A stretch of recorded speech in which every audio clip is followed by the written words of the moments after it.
किरात अवतार के प्रसंग में मूक नामक दैत्य का शुक्र धारण करके अर्जुन के पास आना, शिव जी का किरात वेश में प्रकट होना और अर्जुन तथा किरात वेशधारी शिव द्वारा उस दैत्य का वध।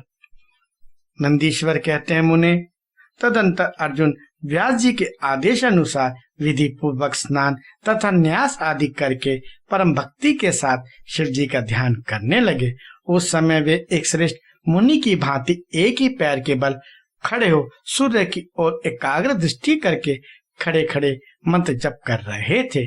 इस प्रकार वे परम प्रेम पूर्वक मन ही मन शिव जी का स्मरण करके शंभु के सर्वोत्कृष्ट पंचाक्षर मंत्र का जप करते हुए घोर तप करने लगे। उस तपस्या का ऐसा उत्कृष्ट तेज प्रकट हुआ जिससे देवगण विस्मित हो गए। पुनः वे शिव जी के पास गए और समाहित चित्त से बोले। देवताओं ने कहा, सर्वेश, एक मनुष्य आपके लिए तपस्या में निरत है। प्रभु, वह व्यक्ति जो कुछ चाहता है उसे आप दे क्यों नहीं देते? नंदीश्वर जी कहते हैं, मुने, यूं कहकर देवताओं ने अनेक प्रकार से उनकी स्तुति की। फिर उनके चरणों की ओर दृष्टि लगाकर वे विनम्र भाव से खड़े हो गए।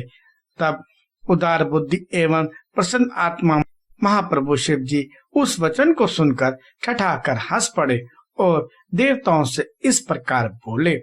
शिव जी ने कहा, देवताओं, अब तुम लोग अपने स्थान को लौट जाओ। मैं सब तरह से तुम लोगों का कार्य संपन्न करूंगा। यह बिल्कुल सत्य है, इसमें संदेह की गुंजाइश नहीं है। नंदीश्वर कहते हैं, मुने, शंभु के उस वचन को सुनकर देवताओं को पूर्णतः निश्चय हो गया। तब वे सब अपने स्थान को लौट गए। इसी समय मूक नामक दैत्य शुक्र का रूप धारण करके वहां आया। विपेंद्र, उसे उस समय मायावी दुरात्मा दुर्योधन ने अर्जुन के पास भेजा था।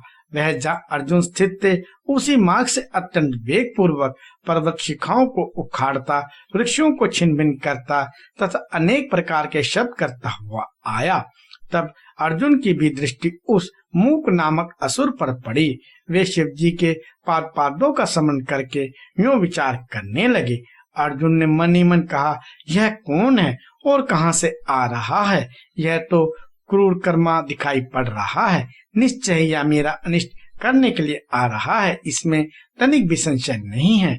क्योंकि जिसका दर्शन होने पर अपना मन प्रसन्न हो जाए वह निश्चय ही अपना हितैषी है, और जिसके दिखने पर मन व्याकुल हो जाए वह शत्रु है। आचार से कुल का, शरीर से भोजन का, वार्तालाप से शास्त्र ज्ञान का और नेत्र से स्नेह का परिचय मिलता है। आकार से, चाल डाल से, चेष्टा से, बोलने से तथा नेक और मुख के विकार से मन के भीतर का भाव जाना जाता है।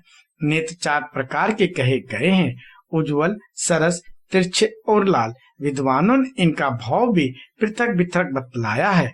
नेत्र मित्र का संयोग होने पर उज्जवल, पुत्र दर्शन के समय सरस, कामनी के प्राप्त होने पर वक्र और शत्रु के दिख जाने पर लाल हो जाते हैं। इस नियम के अनुसार इसे देखते ही मेरी सारी इंद्रियां कुलसित हो उठी हैं। अतः यह निस्संदेह शत्रु ही है और मार डालने के योग्य है। इधर मेरे लिए गुरुजी की आज्ञा भी ऐसी है कि राजन, तुम्हें कष्ट देने के लिए उदित हो उसे तुम बिना किसी प्रकार का विचार किए अवश्य मार डालना, तथा मैंने इसलिए आयुध भी तो धारण कर रखा है। यूं विचार कर अर्जुन बाण का संधान करके वहीं डटकर खड़े हो गए। इसी बीच भगवत्सल भगवान शंकर अर्जुन की रक्षा, उनकी भक्ति की परीक्षा और उस दैत्य का नाश करने के लिए शीघ्र ही वहां आ पहुंचे। उस समय उनके साथ गणों का युद्ध भी था और वे महान अद्भुत सुशिक्षित भील का रूप धारण किए हुए थे। उनकी काछ बंदी थी और उन्होंने वस्त्र खंडों से ईशान ध्वज बांध रखा था। उनके शरीर पर श्वेत धारियां चमक रही थी। पीठ पर बाणों से भरा हुआ तरकस बंधा था और वे स्वयं धनुष बाण धारण किए हुए थे। उनका गणयूथ भी वैसा ही सासज्जा से युक्त था। इस प्रकार शिव बिलराज बने हुए थे। वे सेनाध्यक्ष होकर तरह तरह के शब्द करते हुए आगे बढ़े।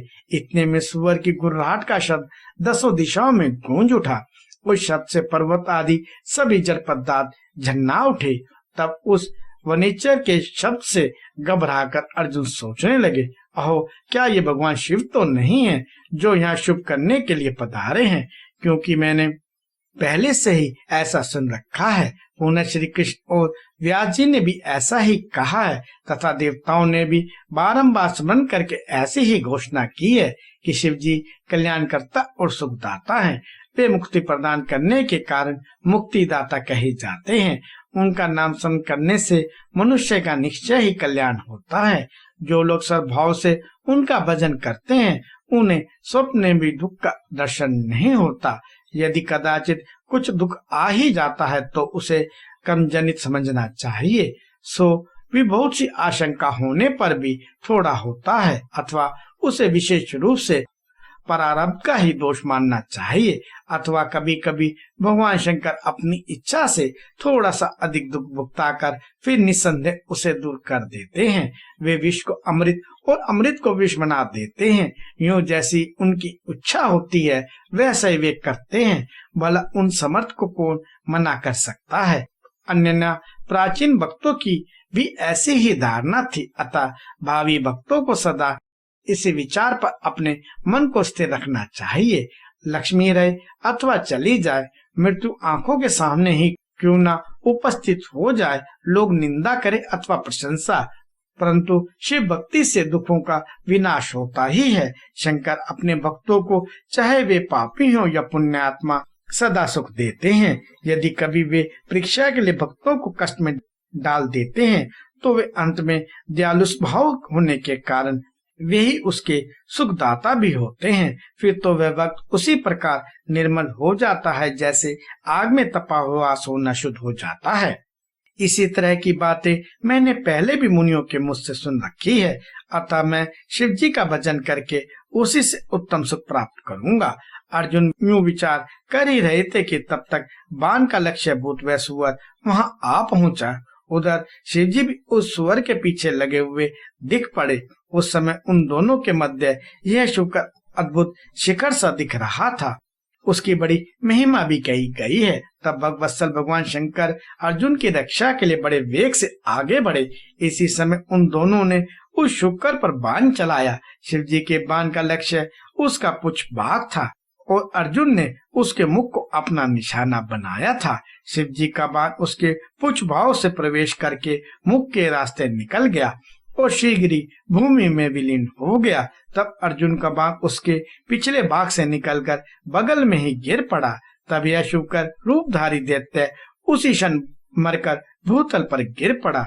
उस समय देवताओं को महान हर्ष प्राप्त हुआ।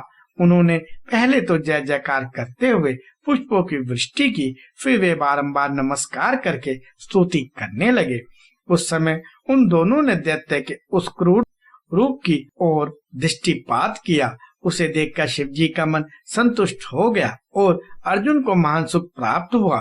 तत्पश्चात अर्जुन मन ही मन विशेष रूप से सुख का अनुभव करते हुए कहने लगे, अहो यह श्रेष्ठ दैत्य परम अद्भुत रूप धारण करके मुझे मारने के लिए ही आया था, परंतु शिव जी ने मेरी रक्षा की। निसंदेह उन परमेश्वर ने ही आज इसे मारने के लिए मेरी बुद्धि को प्रेरित किया है। ऐसा विचार कर अर्जुन ने शिव नाम कीर्तन किया और फिर बारंबार उनके चरणों में प्रणाम करके उनकी स्तुति की।